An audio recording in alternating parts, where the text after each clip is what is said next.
विघ्नहर्ता कोंबडी खत सप्लायर तलगरे। आमच्याकडे पॅकिंग मध्ये अंड्याच्या कोंबडीचा कोंबडी खत मिळेल। उच्च दर्जाचे नैसर्गिक कोंबडी खत पुरवणारे एक विश्वासार्ह नाव। मुख्य वैशिष्ट्य म्हणजे हे खत 100% सेंद्रिय व उच्च दर्जाचे आहे। जमिनीतील सूक्ष्म पोषक तत्वांचे प्रमाण वाढवून पिकांच्या मुळांची वाढ जलद होते व उत्पादन क्षमता वाढते। कोंबडी खताचे फायदे असे की जमिनीचा सेंद्रिय कर्ब मोठ्या प्रमाणात वाढतो, जमिनीचा पोत सुधारतो। ऊस, केळी, भाजीपाल्यासह सर्व पिकांसाठी उत्तम सेंद्रिय खत म्हणजे विघ्नहर्ता कोंबडी खत। आपल्या ऑर्डर नुसार फक्त 8 दिवसात खत थेट शेतावर उपलब्ध। ऑर्डर साठी संपर्क 72 49 35 87 96। रमेश बंडगर, सलगरे, तालुका मिरज।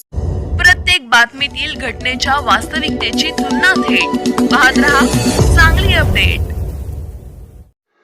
छत्रपती शिवाजी महाराज महसूल अभियान आरोग्य ते उत्साहात संपन्न झाले। या कार्यक्रमास प्रांताधिकारी उत्तम दिघे आणि मिरजेच्या तहसीलदार डॉक्टर अपर्णा मोरे धुमाळ यांची प्रमुख उपस्थिती होती। महाराष्ट्र शासनाच्या महसूल विभागांतर्गत राबवण्यात येत असलेल्या छत्रपती शिवाजी महाराज महसूल अभियानांतर्गत ग्रामीण व नागरी भागातील नागरिक, विद्यार्थी आणि शेतकऱ्यांना विविध महसुली सेवा जलद गतीने उपलब्ध करून देण्याच्या उद्देशाने तालुक्यातील प्रत्येक मंडळ स्तरावर विशेष शिबिरांचे आयोजन करण्यात येत आहे। राज्याचे महसूल मंत्री चंद्रशेखर बावनकुळे यांच्या संकल्पनेतून हे अभियान राबवण्यात येत असल्याची माहिती प्रांताधिकारी उत्तम दिघे आणि तहसीलदार डॉक्टर अपर्णा मोरे धुमाळ यांनी यावेळी दिली। या अभियानांतर्गत ग्रामविकास, मनपा, कृषी, आरोग्य, वन, नगर भूमापन, भूमी अभिलेख, पुरवठा आदी विविध शासकीय विभाग एकत्रितपणे सहभागी झाले होते। तालुका कृषी अधिकारी, तालुका आरोग्य अधिकारी, नगर भूमापन अधिकारी, भूमी अभिलेख आणि वन विभाग यांच्या माध्यमातून नागरिकांना विविध सेवा या शिबिरात उपलब्ध करून देण्यात आल्या। महसूल प्रशासनामार्फत प्रलंबित फेरफार निकाली काढणे, अभिलेख दुरुस्ती, हेल्प डेस्क, लोकसेवा हक्क कायद्यांतर्गत सेवा, नवीन अकृषिक तरतुदी व सुधारणा याबाबत मार्गदर्शन, भूसंपादन व अकृषिक परवानगी दिलेल्या प्रकरणात गाव दप्तर अद्ययावत करणे, नागरी सुविधा, ई मोजणी, ॲग्रिस्टॅग, पीएम किसान योजना तसेच तक्रार निवारण आदी कामे या शिबिरातून करण्यात आली। यावेळी जिल्हा परिषद सदस्या शोभा खोत, आरग पंचायत समिती सदस्य विनोद गायकवाड, खटाव पंचायत समिती सदस्या जयश्री पाटील, आरगच्या सरपंच अमृता नागठाणे, रावसाहेब बेडगे, मारुती पाटील यांच्यासह प्रशासनातील उपविभागीय अधिकारी उत्तम दिघे, तहसीलदार अपर्णा मोरे धुमाळ, नायब तहसीलदार मनोज सानप, कृषी अधिकारी मिलिंद निंबाळकर, आरग मंडळ अधिकारी परसराम उमासे, सर्व गावचे महसूल अधिकारी, ग्रामसेवक, पोलीस पाटील, रामचंद्र खोत, रेशन दुकानदार तसेच शेतकरी व ग्रामस्थ मोठ्या संख्येने उपस्थित होते। ही माझ्याकडून तुम्हाला विनंती आहे। तर तहसीलदार मॅडमना एक सांगायचं असं वाटते की एवढ्या मोठ्या संख्येने आज इथं लोक आहेत, पण एकाच दिवसात हे सगळं पूर्ण होणार नाही।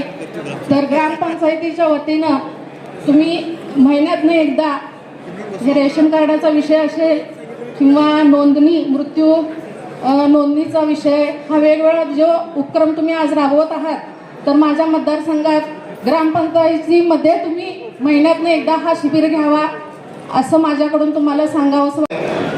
फक्त जे यांनी सांगितलं नाही त्या दोन दोन गोष्टीवर बराच उशीर झालेला आहे, फक्त सांगतो तुम्हाला। याच्यामध्ये खरं तर म्हणजे महाराष्ट्र राज्याचे मुख्यमंत्री देवेंद्र फडणवीस साहेब आणि महाराष्ट्र राज्याचे महसूल मंत्री आदरणीय चंद्रकांत बावनकुळे साहेब असतील, महसूल राज्यमंत्री योगेश कदम साहेब असतील, यांनी प्रशासनामध्ये जो सगळ्यात मोठा लोकांवर बदल केला, त्यातला पहिला बदल त्यांनी सुरू केलेला आहे तो म्हणजे एकाच घरातील 3 मुलं एकाच घरात राहिली पाहिजे, हा त्यांचा प्रयत्न होता। आणि त्याचं तुम्हाला माहित आहे, महसूल विभागाचं नाव आहे महसूल आणि वन विभाग। ऍक्च्युली महसूल आणि वन हे 2 सख्खे भाव आहेत, पण महसूल विभागाला 3 अपत्य आहे हे आपल्याला माहित नाही। महसूल विभागामध्ये महसूल, भूमी आणि नोंदणी। आता महसूल म्हणजे तहसीलदारच आपल्याला वाटतं, पण त्याचा दुसरा भाव आहे तो भूमी अभिलेख आणि तिसरा भाव आहे नोंदणीमध्ये सब रजिस्टर ऑफिस।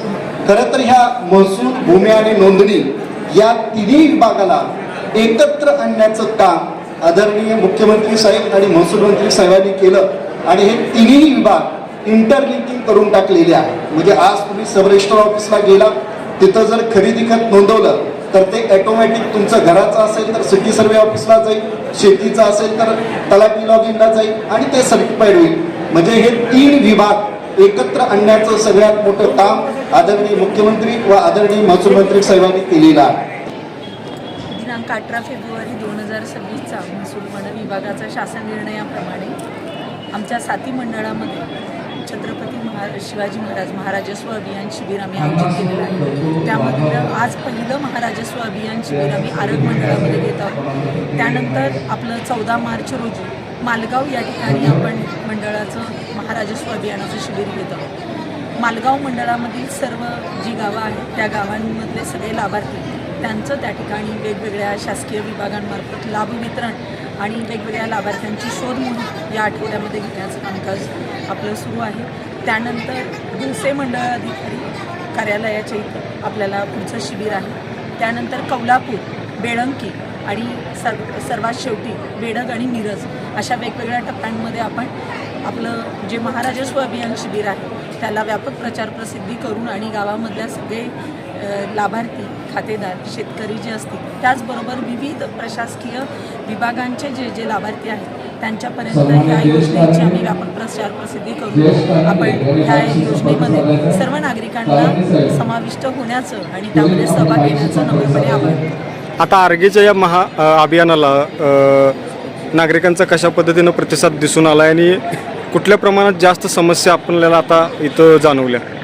आरगमधल्या 6 गावांमध्ये आरग मंडळामधील जे 6 गावं आहेत त्या 6 गावांमधले सगळे जे लाभार्थी आहेत ते अगदी महसूलकडचे असतील, भूमी अभिलेखचे आहेत, महसूलमधला पुरवठा विभाग आहे, अगदी आधार कार्डच्या नोंदणीबाबत आहे, कृषी विभाग आहे, त्याचबरोबर आयुष्यमान भारत कार्ड